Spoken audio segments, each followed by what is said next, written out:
Hello students and welcome again in the next session of heredity. In the earlier classes we have discussed the discovery or the experiments done by the G.J. Mendel, why G.J. Mendel called the father of genetics and what is genetics, where genes are found, genes होते कहाँ पर है, chromosomes कैसे होते हैं, chromosome की position क्या होती है, जीन्स और क्रोमोसोम्स को मेंडल ने क्या कहा था, फैक्टर कहा था, क्रोमोसोम को कैरेक्टर्स कहा था, जीन्स को उन्होंने फैक्टर कहा था, क्योंकि उस समय इतना ज्यादा जो है वो टेक्नोलॉजिकल डेवलपमेंट्स नहीं हुए थे, तो जीन का एग्जैक्ट पोजीशन, जीन का स्ट्रक्चर, ये सब कुछ उन्होंने नहीं बताया था। लेकिन जीन्स जैसे कोई स्ट्रक्चर्स होते हैं, बाद में जीन्स को जोहानसन ने डिस्कवर किया, उसको नाम दिया जीन, जीन नाम दिया because works like a gene, वो जीन के जैसा वर्क करता है इसलिए नाम ही जीन दे दिया।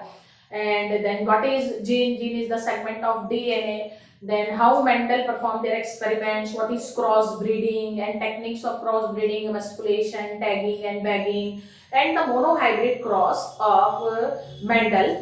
Experimentally Mendel performed the monohybrid cross in their cultivation technique, क्योंकि वो जो भी कल्टीवेशन कर रहे थे, अगर बच्चे उसको अपनी स्टडी के लिए यूज करते तो वो एक बहुत लंबा रिप्रेजेंटेशन हो जाता उनके क्रॉस का, तो उन्होंने उसके लिए एक शॉर्ट मेथड जो है वो अप्लाई की, डिस्कवर की, and that is related with the graphical representation of their crosses, their cross breeding techniques. Okay, so first cross we have discussed already, that is the monohybrid cross. Now today we will discuss the dihybrid cross done by the Mendel.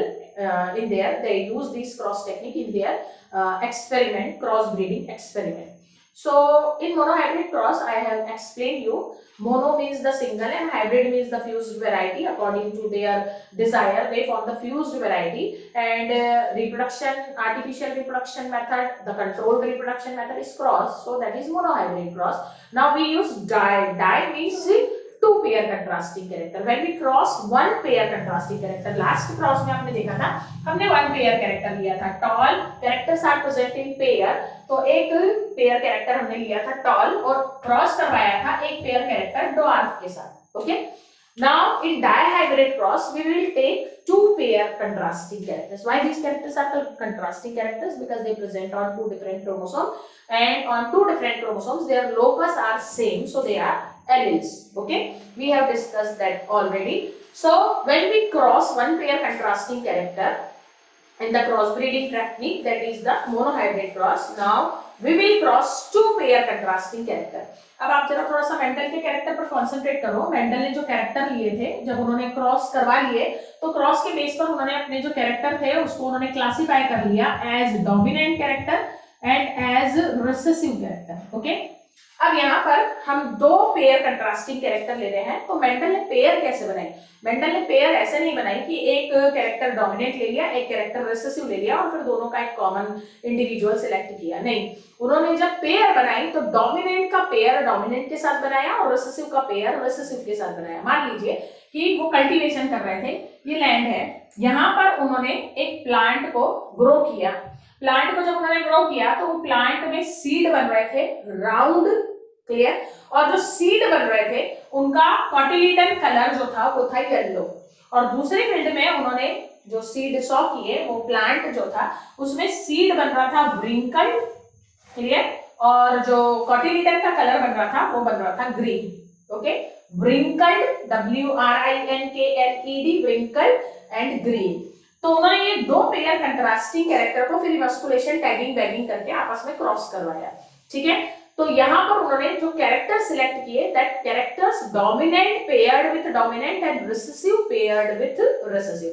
Now you know what is dominant character, जो खुद को F1 generation में represent करता है, किसी दूसरे character की presence में भी खुद को इजीली रिप्रेजेंट कर सकता है, जिसका प्रोटीन बहुत जल्दी बन जाता है, एक्सप्रेशन में जल्दी प्रोड्यूस हो जाता है, वो डोमिनेंट कैरेक्टर होता है. और अकॉर्डिंग टू मेंडल जो कैरेक्टर F1 जनरेशन में दब जाता है, खुद को रिप्रेजेंट नहीं कर पाता है, जिसको हम छोटे लेटर से रिप्रेजेंट करते हैं, जो दूसरे कैरेक्टर की प्रेजेंस में अपने आप को रिप्रेजेंट नहीं कर पाता और जिसका प्रोटीन थोड़ा लेट बनता है इसलिए एक्सप्रेस नहीं होता जनरेशन में, उसको हम रिसेसिव कैरेक्टर बोलते हैं. क्लियर, तो मेंडल ने जब पेयर बनाई डायहाइब्रिड क्रॉस के लिए तो dominant paired with dominant and recessive paired with recessive. Okay, तो यहाँ पर हमने दो कैरेक्टर लिए हैं. डोमिनेंट हमने सीड का कैरेक्टर सिलेक्ट किया है. किसका कैरेक्टर सिलेक्ट किया है हमने?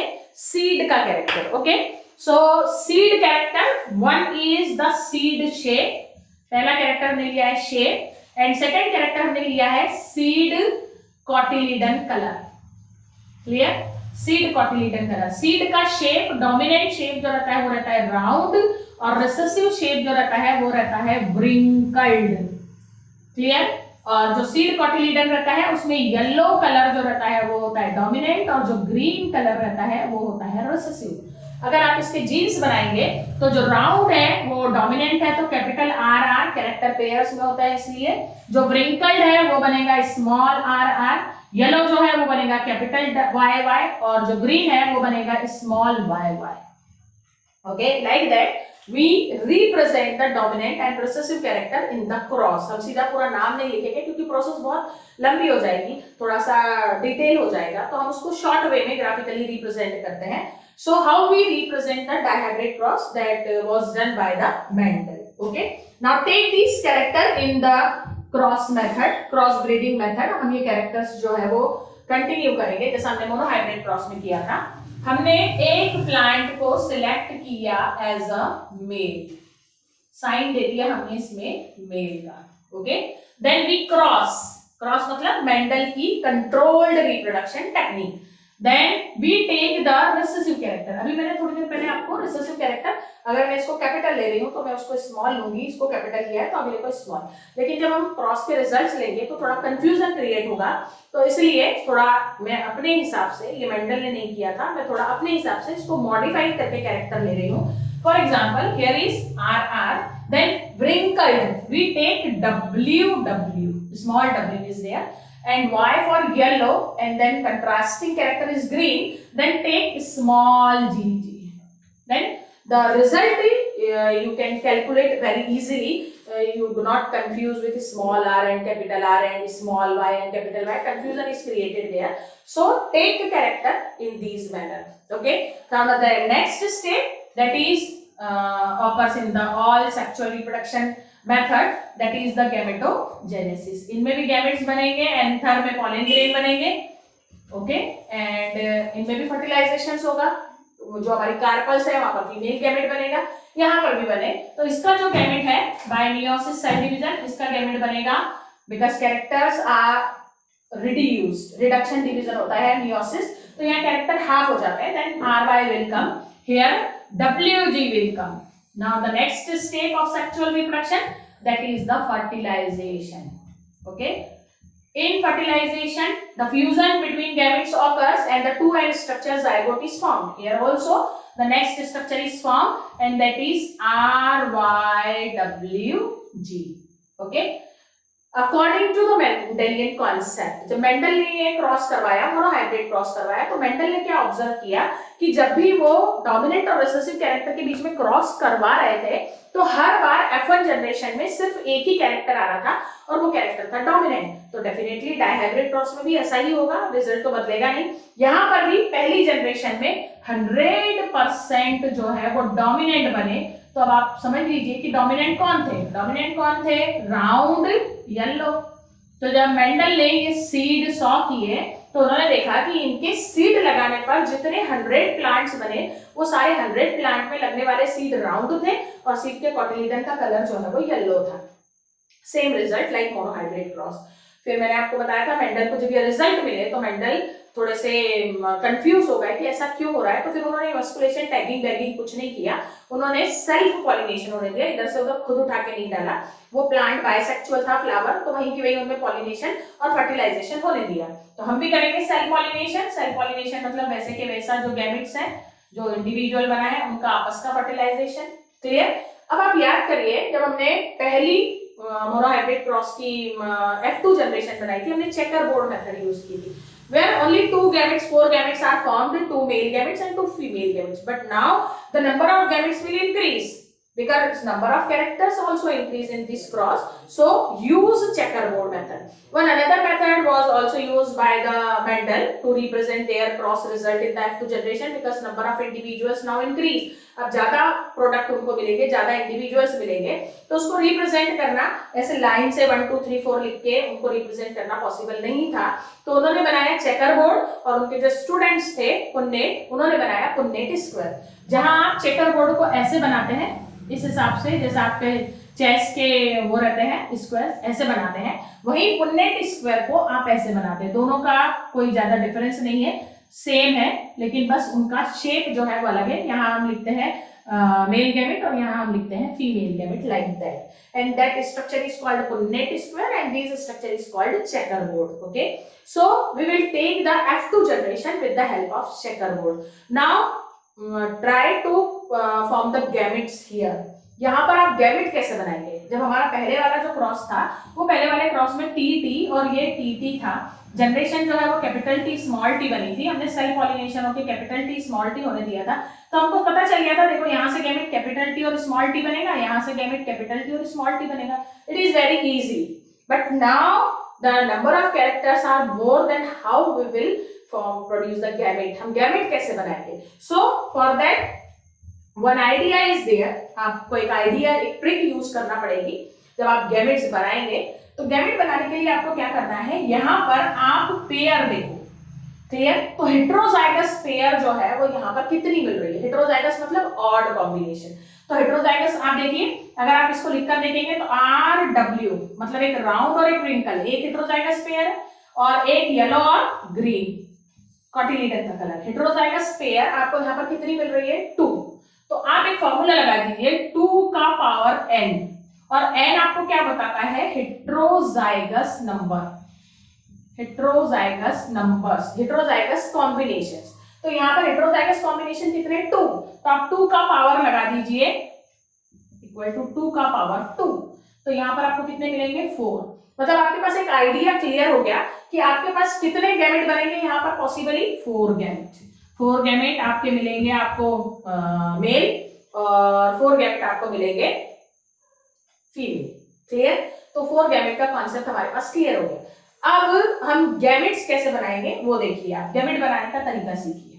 क्लियर? ये बहुत आसान तरीका है। अगर आपको चेकर बोर्ड में गैमेट्स बनाने हैं, total number of gametes produce here 4 male and 4 female, वो आइडिया हमने क्लियर कर लिया। क्लियर? अब आप क्या करिए, आपके गैमेट बनाने के लिए आप चेकर बोर्ड बनाइए।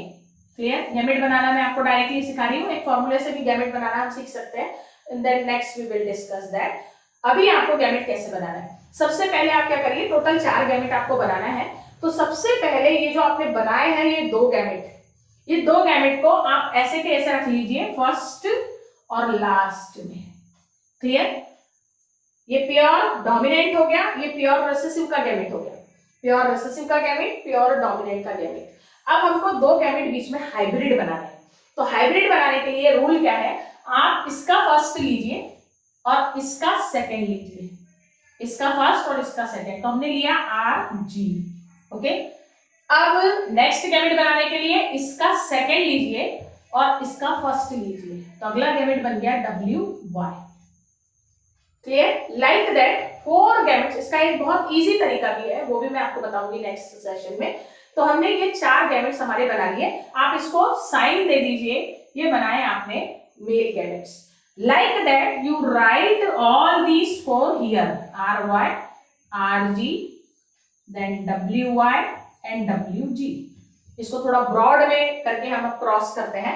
गैमेट बनाना आपको क्लियर है, तो आप किसी भी टाइप का क्रॉस जो आपको एग्जाम में पूछा जाएगा वो आप उसको इजीली परफॉर्म कर सकते हैं, क्योंकि सिर्फ यही क्रॉस नहीं होते, बहुत सारे क्रॉसेस आपको ह्यूमन रिलेटेड जो है वो करवाने हैं आगे हायर क्लासेस में। तो first you will learn how to the number of gametes, how we calculate and how gametes way are prepared in the process. Okay, so next we will continue the checkerboard method of dihybrid cross. Dihybrid cross का result हमको लेना है जैसा हमने monohybrid cross का लिया था। Clear? Formation of F2, F1 generation हम ऑलरेडी बना चुके हैं। Now it is related with the formation of F2 generation. कौन सी जनरेशन बना रहे हैं हम? F2। How we produce this generation? By the checkerboard method. कौन सी मेथड से बना रहे हैं? चेकरबोर्ड। अब ध्यान दीजिए जो हमने पहले बनाया है, क्लियर? गैमेट्स हमने बनाए हैं RY, RG, WY, WG। Okay, like that you write all these here, RY, RG, then WY, and last one is WG। Okay, now fertilization, fusion, gametes बन गए तो अगला स्टेप क्या होता है? फर्टिलाइजेशन। आप फर्टिलाइजेशन करवाइए। फर्टिलाइजेशन के लिए आप क्या करो, इस एक गैमेट को उठाओ और इस चारों के साथ फर्टिलाइज करवा दो। फर्टिलाइज अगर आप करवाएंगे तो जनरेशन बनेगी R R Y Y, R R Y G, R Y W Y, R Y W G. किसी भी तरीके से आप लिख सकते हैं, लिखने के लिए कोई रेस्ट्रिक्शन नहीं है। Now take these and fused these one with all these. Now next is R Y R G R G R G R G W Y and R G W G. Okay. Now next take these and fused with all these. R Y W Y R G W Y. Then W Y W Y. Next one is W Y W G. Okay. Now take these and fused with all these. R Y W G. R Y dominant है तो कोशिश करिए इसको थोड़ा आगे लिखने की, क्योंकि आपका कैलकुलेशन थोड़ा आसान हो जाएगा। R Y W G. Then R G W G. Next is W Y W G. Next one is W G W G. ये इसके जैसा आया जो हमारा पहला पूरा क्रॉस हमने बनाया था उसमें रिसेसिव पेरेंट्स के जैसा। Okay, now count the phenotypes. अब आप इसको देखकर इसके फिनोटाइप्स को कैलकुलेट करो। फिनोटाइप्स कैसे कैलकुलेट करेंगे, आप थोड़ा सा एक बेसिक अपने पास बना लीजिए कि कोई भी इंडिविजुअल जो इसमें आया है उसमें अगर कैपिटल आर आया होगा, सबसे पहला हम यही देखेंगे। अगर उसमें कैपिटल आर आया होगा, उसमें कैपिटल वाई आया होगा, तो डेफिनेटली वो राउंड येलो बनेगा। क्या बनेगा? राउंड येलो, क्योंकि वो डोमिनेंट है। अब आप इसमें से काउंट करिए कि कितने के पास आर वाई आया है। आर और वाई, बाकी किसी चीज को मत देखिए, सिर्फ आर और वाई को देखिए। अब यहां पर देखिए आर और वाई आया है 1, यहां पर भी आर और वाई आया है 2, यहां पर भी आया है, यहां पर भी आया है, यहां पर भी आर वाई है। यहां पर आर और वाई साथ में नहीं है, सिर्फ कैपिटल आर है, वाई नहीं है। But here capital R and Y again together 6। Here R and Y not together, here R and Y, one y and then another y. So number 7. Here is also r and y. Number is 8. Here is not. Here is not. Then again here number is 9. अब यहाँ पर देख लीजिए, यहाँ पर भी R Y नहीं है, यहाँ पर भी नहीं है, यहाँ पर भी नहीं है। So how many R why you get from this cross? Total 9। कितने मिले आपको? 9। आपने फिनोटाइप देखा, एक्सटर्नल अपीयरेंस देख रहे हैं कि प्लांट जब बना तो प्लांट में राउंड और येलो सीड आए, राउंड शेप के और येलो कोटिलीडन के सीड आए। ये आपने देखकर रेशो काउंट किया, आपने कैलकुलेशन किया, इसलिए इसको हम फिनोटिपिक रेशो बोलेंगे। जो हम निकाल रहे हैं वो फिनोटिपिक रेशो रहेगा कि कौन कौन से फिनोटाइप्स वाले इंडिविजुअल मेंडल को अपने क्रॉस में अवेलेबल हुए। तो राउंड येलो कितने अवेलेबल हुए? 9। Okay, now next we will calculate the round green RG. अब आपको किसको कैलकुलेट करना है? जहां पर आरजी साथ में आया हो। अब ये 9 को नहीं देखेंगे, ये 9 हम कैलकुलेट कर चुके हैं, इसको छोड़ दीजिए। क्लियर? अब हम आरजी को देखें, और किसी को नहीं देखिए, सिर्फ आरजी को देखिए। अब देखिए आरजी फर्स्ट यहाँ पर साथ में आया है, यहां पर भी आरजी साथ में आया है 2। क्लियर? अगला यहां पर भी आरजी साथ में आया है 3। आरजी कितने मिले आपको? 3। लिख लीजिए यहाँ पर RG equal to 3। Round green आपको कितने मिलेंगे? ऐसे प्लांट जो राउंड ग्रीन सीड प्रोड्यूस करेंगे वो आपको मिलेंगे 3। क्लियर? अब आ जाइए नेक्स्ट, हम देखेंगे WY व्रिंकल्ड येलो, ये आपको कितने मिल रहे हैं। तो मतलब आपको देखना है WY कहां पर साथ में आया है। ये जो काउंट होगा इनको छोड़ दीजिए, तो ये 2 रो तो छूट ही जाएंगी, सब चले गए। अब हमारे पास बचा ये, देखिए WY साथ में आया है 1, यहां पर भी WY साथ में आया है 2, यहां पर भी WY साथ में आया है 3। WY आपको कितने मिले? 3। और लास्ट एक अकेला रिसेसिव बच गया, क्योंकि वो रिसेसिव है इसलिए सबसे कम वही मिलेगा, and that is the WG wrinkle green 1. So what is the phenotypic ratio that you obtain by dihybrid cross? That ratio is 9:3:3:1. यानी आप जितने भी प्लांट्स लगाएंगे जो F1 जनरेशन में बने हैं, कौन सा बना है F1 जनरेशन में, RYWG। कितने बने थे ये, 100% राउंड येलो बने थे। जब आप इस सीड को जमीन में लगाएंगे, ये सीड जब ग्रो करेंगे, डेवलप होंगे, तो वो जो सेल्फ पॉलिनेशन करके जो अगली जनरेशन बनाएंगे, उस जनरेशन में उस 100 प्लांट का रेशो प्रोपोर्शन क्या मिलेगा, 9:3:3:1, and that ratio we have calculate on the basis of observation by eye। हमने आंखों से देखकर उसकी मॉर्फोलॉजिकल फीचर्स देख के वो रेशो निकाला है। That's why this ratio is called phenotypic ratio। Okay, so phenotypic ratio of dihydrid cross is 9:3:3:1। Okay, now how we calculate the genotypic ratio?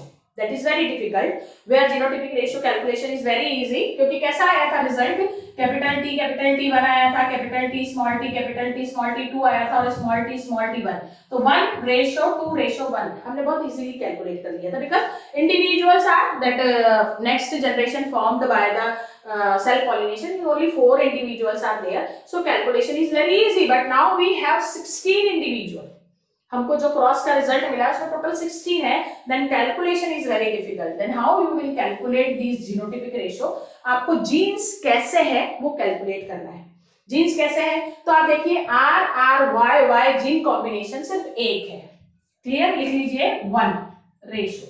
अब RRYG अगला कॉम्बिनेशन देखिए, RRYG ये कॉम्बिनेशन एक है, टिक कर लीजिए। अब 2 R 1 Y और G, और कहीं दिख रहा है क्या आपको, RRYG, क्लियर, आपको देखना है, अच्छे से ध्यान देना है, R 2 और फिर YG, नहीं है कहीं पर भी 2 R RRYG, ये देखिए RRYG, एक मिला, ये दूसरा भी मिला, और कहीं पर नहीं है मेरे हिसाब से, तो हमने रेशो लिख लिया 2। अगला आ जाइए, ये काउंट हो गए हैं, इनको क्रॉस कर दीजिए। अब अगला RYWY जो है वो 1 है, क्लियर। अगला देखिए RYWY कहीं है क्या, RYWY देखिए, ये एक मिला है क्रॉस, ये दूसरा मिला है क्रॉस, RYWY, और कहीं देखिए RYWY, no, then ratio 2। Now see next RYWG, ये आपको मिला 1 RYWG। अगला देखिए RYWG, ये आपको मिला सेकंड। अगला देखिए दैट इज आल्सो RYWG, ये आपको मिला third.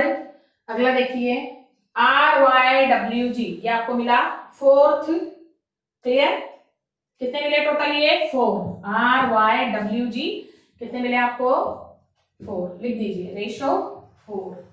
Okay, now see next, अब जिस पे क्रॉस लगा है उसको देखना ही नहीं है, इस पे सब पे क्रॉस लगे। अगला जिन मेकअप देखिए RG, क्लियर, RG 1, और कहीं है 2R 2G, देख लीजिए, कहीं पर भी नहीं है, 2R 2G, लिख दिया 1, क्लियर। ये क्रॉस है RGWG,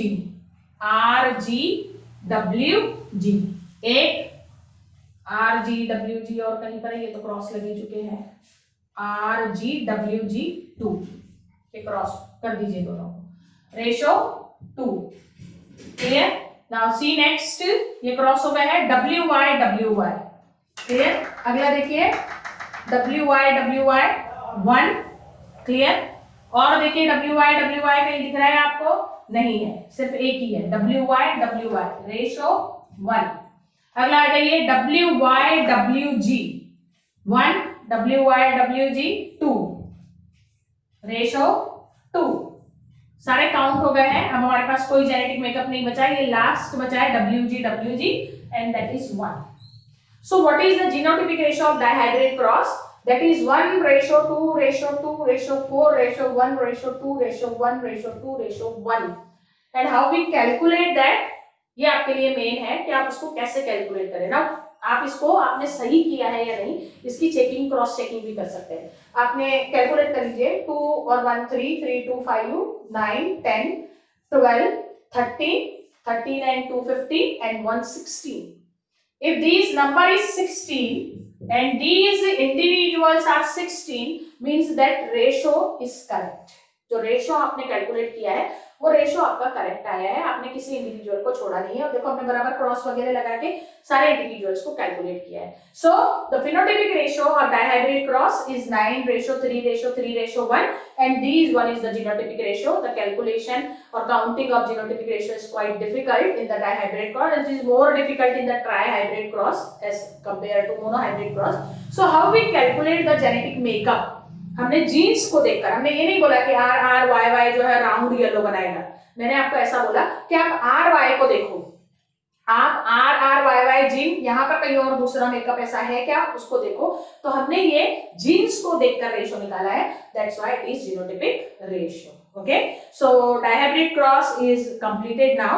How we express graphically the contrasting pair when we crossed, or the Mendel were crossed in the cross breeding technique. First representation is the monohybrid cross and second representation is the dihybrid cross. Next session, in the next session we will discuss the Mendel's rule, that is called the law of genetics or called the law of inheritance. Okay.